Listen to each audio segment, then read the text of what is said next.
welcome to today's panel, the new compute stack, decentralized, verifiable, and scalable. My name is Adam Mosney, and I will be your moderator for today's conversation. Beyond my moderating duties, I'm head of community for Akash, but that's not what we're here to talk about today. If you want to talk community, come grab me after this talk, and we'll discuss community building. I just want to take a quick second and thank the organizers of today's event. Can we get a round of applause for all the organizers? They put a lot of work into this. Really stoked. Yeah, give it up. It's been awesome. This has been a great event. I also want to thank our panelists for joining us and lending us your expertise. Except for you, Gavin. I don't know. I'm worried about you over there. And most importantly, thank you guys for being here. So just to set the context for today's conversation, as demand for AI, blockchain, and global applications grow, traditional cloud infrastructure is reaching its limits in scalability, transparency, and cost. Decentralized compute networks have emerged to meet this challenge, offering open, verifiable, and resilient alternatives. In this panel, we'll explore how these networks are redefining the economics of compute, enabling trust and privacy at scale, and shaping the future of Web3 and AI. It sounds pretty sick, right? I'm excited. But before we get into the meat of the conversation, I want to introduce our guests. First, I already called off Evgeny. How do I pronounce your last name? I never learned that. How do I say it? It's Ponomarev. Okay, I'll let you do that part. The co-founder of Fluence, so thank you for joining us, Evgeny. We were able to chat a little bit last night at dinner. That was fun. I hope you enjoyed that. And I learned that you're a bit of a digital nomad, yeah? Okay, good. I have a question about that, because I've never done it. What has the digital nomad lifestyle taught you about yourself that you didn't think you would have learned otherwise? Yeah, obviously, I learned that it's better to stay home. Wow. All right, we'll take it. Yeah, it's good when you have a home, you know, where you can come back from your travel all the time, and where you have like some people you know, instead of building the community and like your new friends on every new place. So everyone, I recommend you to try nomading to then realize that you should find your place and stay there. Just to settle down. All right. Well, I'm one step ahead. I got a wife and a kid. I'm not going anywhere. Well, thank you for that, Evgeny. Next up, we have Nate Fikru. How are you doing? Yep, Fikru. Perfect. Software engineer at Consensus, my old stomping grounds. Nice. And I found two things about you, and you can choose which question you want to answer. You're an LA Lakers fan, basketball, is that correct? No, I'm actually a Minnesota Timberwolves fan. And I should also say I work on the DIN team at Consensus, so we're doing decentralized infrastructure over there. Perfect. Okay, awesome. So I'll scratch that question. Actually, I'll still give you the choice. It Yeah, doesn't have to yeah. be about I'm a LA. basketball fan. Or I also learned that you're a coffee connoisseur. Is that accurate?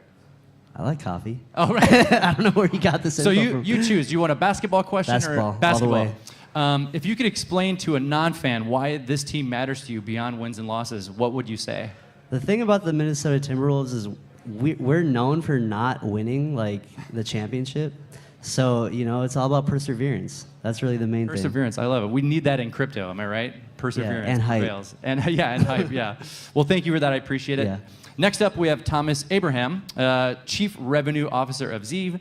And I learned from just reviewing your stuff online, hopefully I'm right about this, I got you wrong, that you have a pretty extensive and impressive career, so congratulations on that. But I couldn't find any information on your early career. What was the first job you ever had, and did you learn anything from it, if anything, that kind of prepared you for where you are in life today? Yeah, I think I didn't really last in my first job for more than 5 months.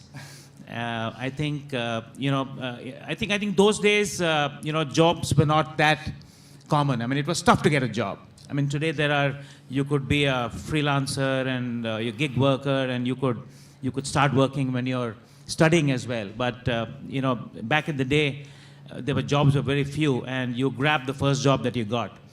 And obviously, it couldn't be as exciting as you probably thought it could be, right? So I actually jumped 3 jobs in the first 18 months, right? And then I studied out, right? So I think the learning really was that, I think you're a little desperate in those early days. You grab whatever comes your way, and sometimes it's who pays you the most money, right? But it's sort of time that you steady the ship and really figure out what you would like to do. I'm picking up on a theme from these 3 questions. We'll see how you do, Dylan. But perseverance is really the theme I'm picking up across you guys. That's great. So next up, we have Dylan Baines, Senior Enterprise Research Analyst at Messari. I was able to chat with you last night. Good to see you again. I found a lot of information on your professional career, but I couldn't really find any information on like kind of life outside of work. So I just have kind of a general question, a get to know you question. What's a hobby or interest you have that might genuinely surprise people, and what draws you to it?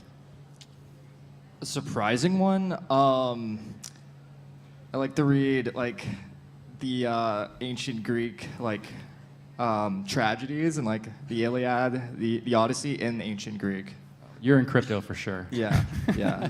So yeah, No, that's my cool. nerdy hobby. No, I dig it. I'm sure there's some other, I heard some clapping, some Greek fans out there, so very cool. Thank you for that, I appreciate it.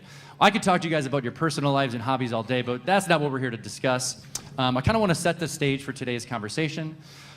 Global compute demand is skyrocketing, am I right? McKinsey, we all love McKinsey, estimates that $6.7 trillion of data center investment will be needed by 2030 to keep pace with this demand.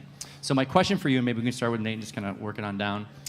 Given what's forecasted, what specific characteristics make decentralized compute more attractive than simply adding more hyperscaler capacity? I think the main thing that everybody cares about is the fact that decentralization by definition is, you might be not in one geo, location. You also might not be using one sort of, let's say cloud computing system. So there's a lot of different diverseability that comes with decentralization. So I think that's probably the biggest pro. Diversity and kind of... In all different types of facets. Right. Yeah. Yeah, so I'd like to just go back 6 years during the pandemic, just building some context for what I'm about to say. I was co-authoring a book those days with a bunch of people, and the book was titled The Power of You. And the chapter that I wrote was about the power of digital transformation. Now, digital transformation was great during the pandemic. Everyone was talking about it. And in the course of my researching for the book, I interviewed a lot of people. And one of the CEOs of one of the largest consulting companies out of India, I mean, he told me that data is the next oil. That was 6 years ago, right? So fast forward today, if you really ask the question about which is the next oil now, I think the answer would be compute, right? So there were lots of battles fought many years ago for oil, right? I mean, we know of wars in the Middle East and everywhere people were fighting over oil. And obviously there are data wars also happening. But the battles of today and the wars of today will be around compute, right? So on one hand, you have the centralized players who are doing exceedingly well. And then there are the Davids of the world, which are the decentralized players who are trying to make a mark. And at the other spectrum, you have customers, right? Now, who are these customers? Now, customers could be enterprises, could be institutions, could be public utilities, the government. Then there are small businesses, and then there are a whole lot of other emerging category of users, right? I mean, there are people who are looking at temporary workloads and what have you. Now, everybody has a different need, right? So it's very difficult to say, will decentralized compute win the war or will centralized compute win the war? But as things stand, it seems that the centralized computing group has the lead, right? But it's difficult to say who will win the war. And we'll be happy to dig deeper as we move forward. But clearly there are a couple of things that are emerging. One is that there's lots of innovation happening now, lots of AI-based innovation happening now. So there's a lot of demand for compute, right? Obviously, different kinds of compute. And therefore, there would be different models that will emerge. And I think that's what one has to be cognizant about. But it remains to be seen who will win the war. Who's going to win the war, Evgeny? Yeah, I have a standard answer. Is decentralization of compute is better for democratization of access and cost efficiency, and that's kind of enough. Because if you think of when you speak about future, it's all about AI. If you speak about AI, it's about GPUs, and then it's about specific last generation models of GPUs that's been produced by, like, mainly production is controlled by US, and US now puts quotas on different countries how much GPUs they can buy. And so if you want to train modern model, like if you want to this AI sovereignty as a country, for now you cannot just buy from the market enough GPUs of the last models to train the model that would be on par with latest like ChatGPT, like OpenAI, or like Claude models. So you always will be behind. So you'll be dependent economically on the US and whoever else produces top GPUs and controls the market. So, and this is a big problem right now for many countries. Many countries start trying to buy and sneak into the country many like GPUs to avoid limitations and quotas. And so decentralization just gives this democratic access to infra, because people just bring those GPUs online. They are connected together to marketplaces like Akash or like available at Fluence, and then you can rent, at the same time you can rent like a bunch of them. None of our DePIN protocols yet at the scale which is needed for training modern models. So the supply is not enough for now, but we are growing, right? So at some point, if we succeed, then we will reach those levels where, governmental level of customers would consider us to rent huge amount of GPUs to train their models. So and I think this DePIN and decentralization of compute here as important as open source was important for the cloud and for the internet overall. Like the cloud is built on open source, by the way, right? So we know that. Yeah, so it's kind of similar level of importance. Just a quick follow-up to that, because you're bringing up how NVIDIA, for example, isn't allowed to sell GPUs to certain countries, regions. Is that beneficial for decentralization? Is that a negative thing because it might not give access to certain locales that could really use this to build decentralized networks? Or what are your general thoughts on that? I think that's more beneficial at the moment to decentralization than not. But if this, if decentralization over a certain period of time doesn't get to the level with enough scale, then it's all, we lost the chance. Then, one country controls everything and there is no way to beat it. Right, cool. Go for it. Yeah, I think there's space for both centralized compute and decentralized compute. I think also largely agree with what's been said in terms of the benefits of decentralized compute. I think looking more long term, right now, it's like the race to be the top AI lab, and they're burning compute, and a lot of it's about being at the frontier. And I think we feel like AI has been around forever now, but it's really just been 2-3 years now where it's been in the mainstream of ChatGPT. So I think as AI progress either stalls or slows down a bit, I think there's going to be a lot more demand, especially on the inference side, for much cheaper compute. I think if you look, kind of what's been said internationally with export controls in GPU and just inaccessibility and just democratizing access to compute, I think decentralized compute is by far the best way to do it. And it might not always be the highest performing, but it'll probably be performant enough for the majority of use cases. And I think that in of itself is a very compelling value prop. And we're looking at somewhere between 2 and 7 trillion in AI compute capex and other associated costs by I think 2030. So there is a lot of demand, and decentralized compute is going to meet a lot of it. I want to stick with you, Dylan. We can work our way back down. So we're kind of talking infrastructure, inference, and that kind of leads to my next question. As generative AI models scale beyond the trillion parameter architectures, training runs are becoming massively compute intensive. OpenAI, Sam Altman. I don't know if you guys, anyone who doesn't know Sam Altman, raise your hand. All right, you can all stay then. That was a good one, right? Going back to the question here. Wait, I just lost it, sorry. Oh, OpenAI Sam Altman has said future frontier models may require 100x more compute than today's leading systems. So, question for you, Dylan. We can work it back down. If model training demands continue to grow exponentially, how do decentralized compute networks position themselves as a viable infrastructure for frontier scale AI? And what breakthroughs, hardware, coordination, performance, are needed to get there? Yeah, I think it will be tough, realistically, to be competing with frontier compute demands. I think a lot of it is going to be like enabling, different countries and groups around the world to be able to be as performant as possible through decentralized compute. It might not necessarily be the most efficient in the long run.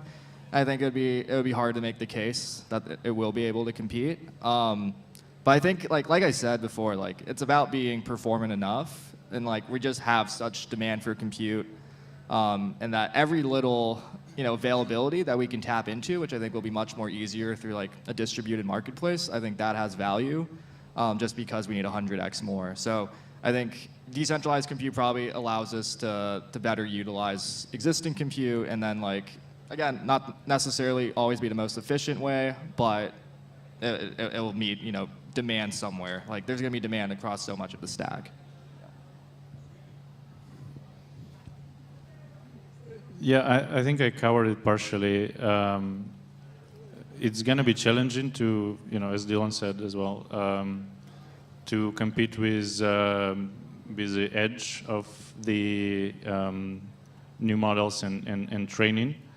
And also, I know there's been some progress in, parallelization of training in terms of, right now, the requirement is the closer to each other your GPUs are, the more thick wires you can put between them. It means you can exchange more data between them to train faster. Thick wires, you mean just physically bigger? Yeah, like physically send more data and faster data between GPUs to train collectively.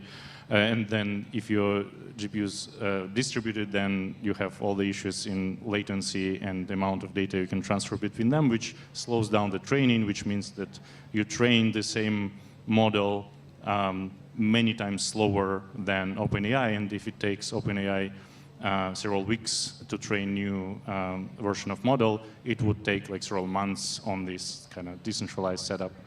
But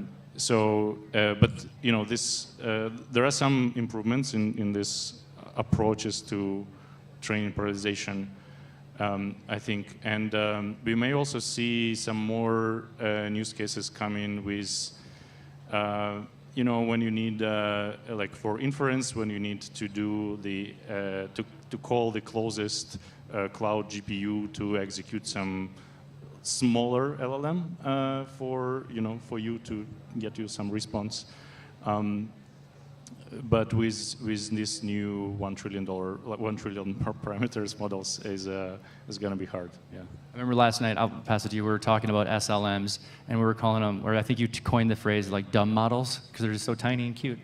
Anyway, sorry. Go ahead, Thomas. Yeah. So what I hear from you is that actually decentralized compute will face a challenge, right? Because of the fact that they will not be very efficient in training AI models. So therefore the question is, and in fact I was talking to a senior leader at one of the large cloud infra companies, and I think there's a huge amount of investment that they're doing in it as well, in GPU and infrastructure to really ensure that they could cater to this particular demand. Because the way I see it is that a lot of the decentralized infra is using excess capacity, right? I mean, they're not adding new capacity. Right? They're using unutilized capacity at a lot of places. And that process takes time. I mean, it's not that it's the click of a button and it can happen, because you need to have a very efficient way of tracking where this excess capacity lies.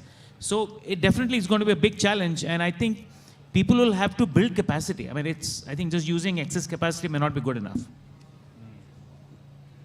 Yeah, so, I work on the decentralized infrastructure network team, and so I'm not as much of an expert on decentralizing compute like you guys, but our team works on decentralizing the access layer, so I can maybe come at it from a different angle. Essentially, as we're dealing with the upward scale of AI and the increased amount of compute, essentially there's going to be more and more usage from the network layer. And one of the things that we offer is the ability to scale and actually incentivize the different services that you might want to access. Things like blockchain RPC services, as well as potentially agentic services in the future, and REST APIs. So the key thing for us that we're focusing on is just trying to make sure that we can scale up the ingress as compute is scaling in the future. So I kind of want to stick with the kind of hurdles to growth kind of theme that we're on right now, dive in maybe a little bit deeper. As decentralized compute networks mature, the promise of global open access to compute is becoming more realistic. But scaling these systems worldwide still comes with major hurdles we've kind of discussed a little bit. From your guys' opinion, we can start with you, Nate, and work on down. What are the biggest barriers, technical, economic, or regulatory, that stand in the way of scaling decentralized compute globally, and which of these will be the hardest to overcome? Well, I mean, I think for us, making sure that the actors within our network are incentivized properly.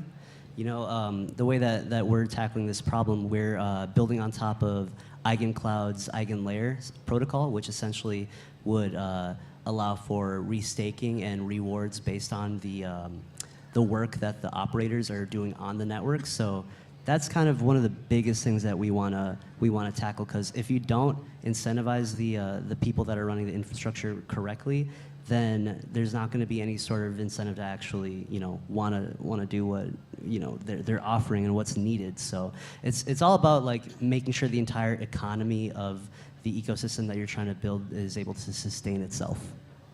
You're leading my next question, but we'll get there. Go for it. So about 10 years ago, everybody spoke about globalization, right? And it was all about building scale in one place, and then everybody could utilize that. But as you rightly mentioned, that's becoming a challenge. And I think with the pandemic, we saw that supply chains got disrupted, so people wanted to build locally. And then subsequently, we have a whole bunch of right-wing governments in power, which is again saying that we have to build internally. So I think one of the big hurdles will be regulatory compliance, because I think increasingly governments are going to start looking at this with a microscope and trying to understand where is data lying, where is all the processing happening, is it happening within a particular jurisdiction or elsewhere. So I think that's going to be one big hurdle that I think a lot of decentralized compute players will face. And the second one is, I think, a huge amount of investment. I think people will have to believe in it, right? And then put in a fair amount of money so that they can also build capacity in sort of multiple geographies. So I see that as two challenges. And the third is, if you're using a lot of excess capacity around the world, I mean, one also hears about how you could draw compute from personal computers, right? Now, there could be huge security issues, right? So is there a security layer that's getting built? Is there adequate comfort and confidence that you will give to people who are going to use your application that it is secure? So I think these are three things that actually come to my mind. Yeah, I would expand a little bit on this. Yeah, so besides those technical limitations with like model training, there is a bunch of legal and compliance related things. And it's not even about governments, it's about just customers not wanting to use some random user machine, right, to send their corporate private data to it.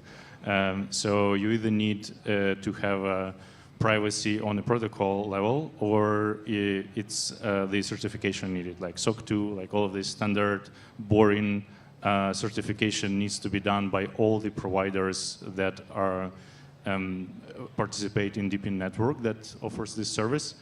And the network itself, whatever it means, like by foundation or something like this, then if you have the whole chain of actors involved certified, then enterprise working with you. If not, they don't work with you. That's so easy.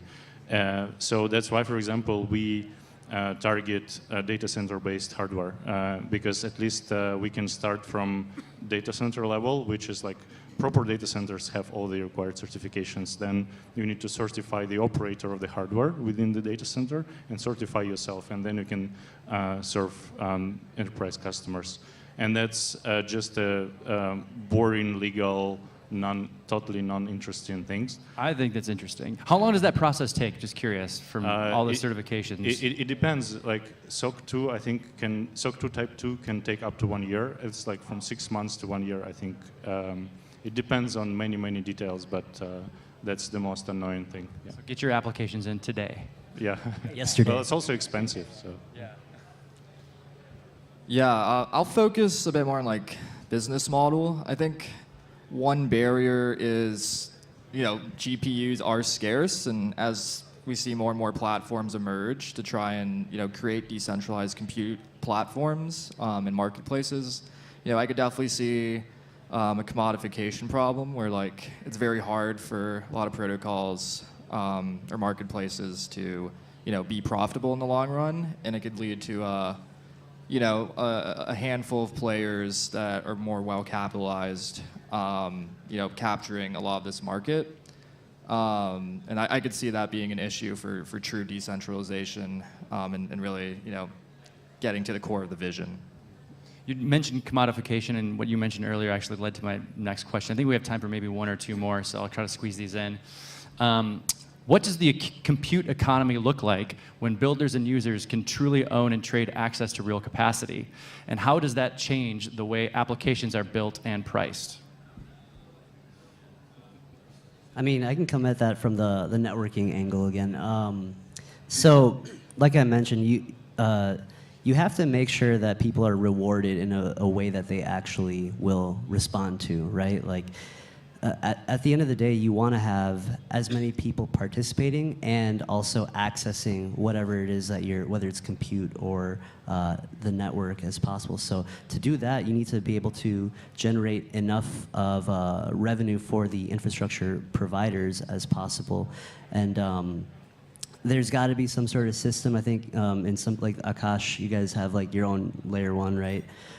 There's got to be some sort of protocol or economy that needs to be planned out and thought through to make sure that all of the actors within the space are happy and that they'll keep coming back. And I like the idea of making sure that you're compliant as well, making sure like there's some sort of standard that everybody needs to get to be able to set the bar. Otherwise, they won't be rewarded as much. So it's all about that full ecosystem once again.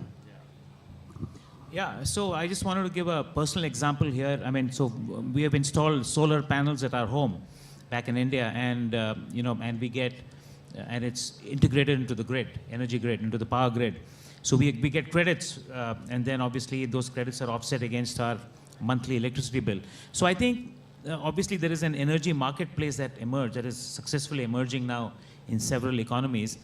Likewise, there could be potentially a compute marketplace that emerges, where people who are able to provide excess compute are getting rewarded. But you could have to clearly define how that reward would be. I mean, it has to be monetary so that they can set it off against their costs. And so I think that's something which has to emerge, because there's lots of opportunities around that to actually create a compute marketplace. But I think executing it and getting it done in the most efficient and secure manner would be the biggest challenge.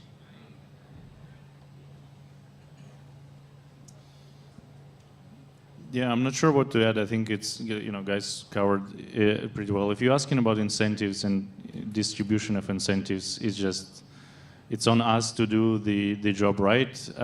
So whenever you contribute compute, you should be rewarded. There could be a bunch of different models, how it works. For example, we at Fluence reward provider for connecting their hardware and proving that its performance. So they get rewards for idle, basically. But when their hardware has been rented, they get payment from customer. So there's a token incentive that helps to bootstrap the supply side and keep them connected. But the goal here is to have the target utilization ratio. So like when you have let's say 80% of time when all the hardware is loaded, and then 20% it stays idle and ready to serve some other customers. Yeah, and there's a lot of other aspects to kind of reward distribution, redistribution, but it all based on just that if you serve the right hardware that is at the most demand, you should be rewarded the maximum. And again, the market gonna decide the price. Like if it's marketplace, then the market will decide what price is rational. Yeah, I think I'll tackle it from probably like an aggregator angle. So like, we think downstream, how are people or startups or companies really accessing the compute? I think it'll probably end up being like some kind of large aggregator that's going to all these compute platforms and finding the best price. I think we'll see a lot of like interesting innovations financially. So I could see like compute derivative markets. I could see, I think I'm seeing some companies trying to do like perps for compute, where you can leverage trade. I think AI companies might also want to hedge their compute. So like, lock in the current market price versus whatever it might be in 6 months. So I think we're going to see a lot of financial innovation, abstraction away from the core protocols. And I think it's going to be a very simple, like, come here for your compute, we find you the best price, and that's what you end up paying. It's actually a good point about this derivatives, like compute derivatives and all these things. But the issue we see so far is that like the compute price always goes down over time, right? So like there's new models coming which are more performant. They cheap. The cost of compute there is lower, and all the previous generation go down. So like there is a space of like a hedging, like and so on. But it's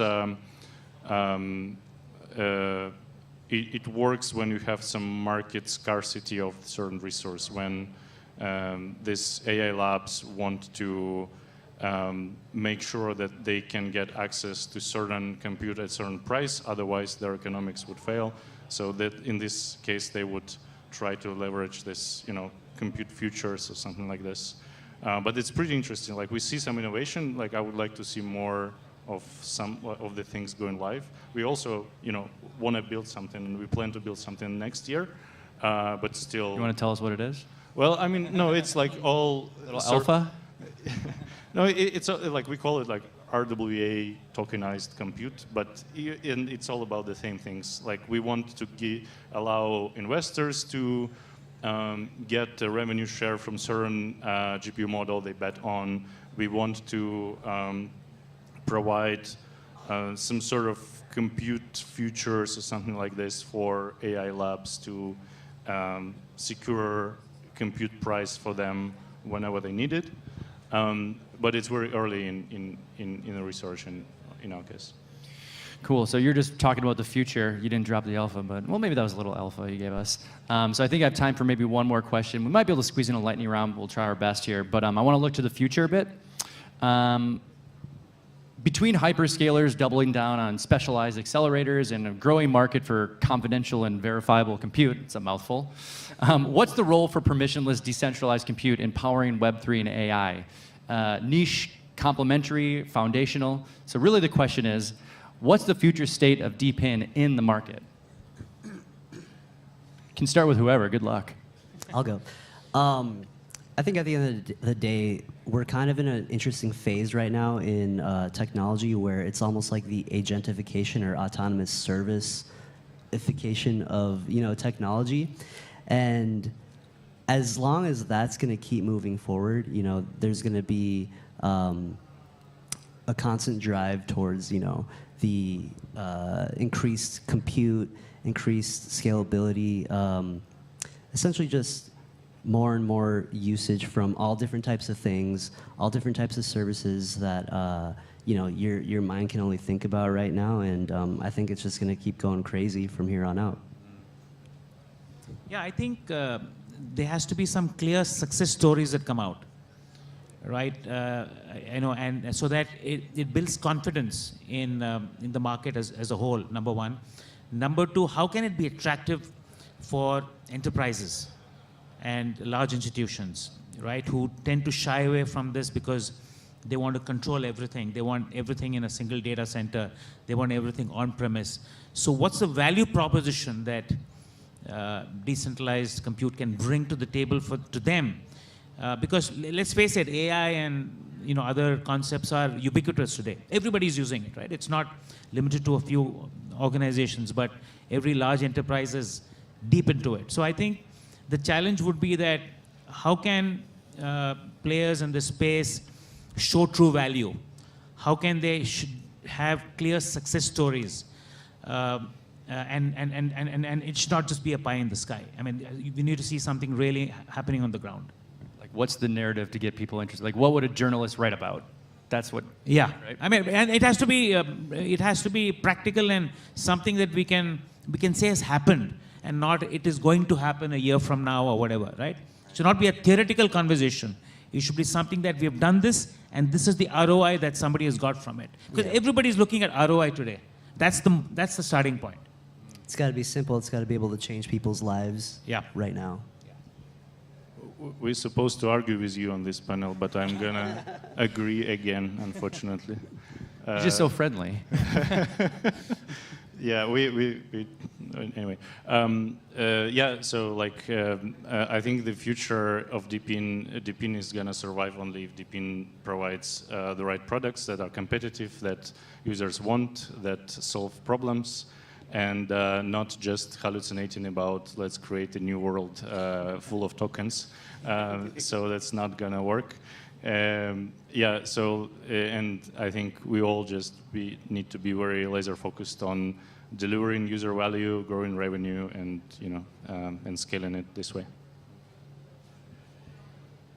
Yeah, I think I'll also largely agree with what's been said. I think it's really important that we see revenue generation, we see revenue growth, and that also we can verify it. So, ideally on-chain, transparent, like no, side issues to how the revenue is recorded or categorized. And I think if we see that, that's really the boon that brings more entrepreneurs into the space, that brings more investor interest, and that ultimately fuels all these really cool downstream applications that we can build through decentralized compute with crypto's broader composability and interoperability.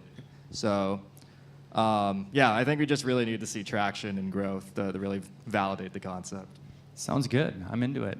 Well, I think that's probably all the time we have. Is that right, Tom? We're all checked out here? Round? Think we're good?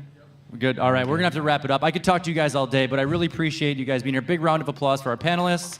And thank you for coming, and have a great DevConnect.